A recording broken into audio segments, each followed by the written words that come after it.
દક્ષિણ ગુજરાતમાં red alert વચ્ચે ગણદેવીના ભાડ ગામમાં મુશળધાર વરસાદ ખાબક્યો છે, ત્યારે 200 જેટલા ઘરોમાં પાણી ભરાઈ ગયા છે. નવસારી સહિત સમગ્ર દક્ષિણ ગુજરાતમાં હવામાન વિભાગ દ્વારા વરસાદ અંગે રેડ એલર્ટ જારી કરવામાં આવ્યું છે. રેડ એલર્ટની ચેતવણી વચ્ચે સમગ્ર નવસારી જિલ્લામાં આભ ફાટ્યું હોય તેમ મુશળધાર અને સાંબેલાધાર વરસાદ વરસી રહ્યો છે. સતત પડી રહેલા ભારે વરસાદને કારણે નવસારીના ગણદેવી તાલુકામાં ભારે તારાજીના દ્રશ્યો સર્જાયા છે. ગણદેવી તાલુકાના ભાડ ગામમાં આકાશી આફત જેવા મુશળધાર વરસાદને કારણે પૂર જેવા હાલત નિર્માણ પામ્યા છે.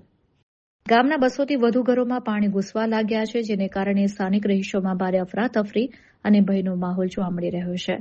ઘરો અને રસ્તાઓ જળમગ્ન થઈ જતા 200થી વધુ પરિવારોનું ઘરમાંથી બહાર નીકળવું પણ અત્યંત મુશ્કેલ બની ગયું છે.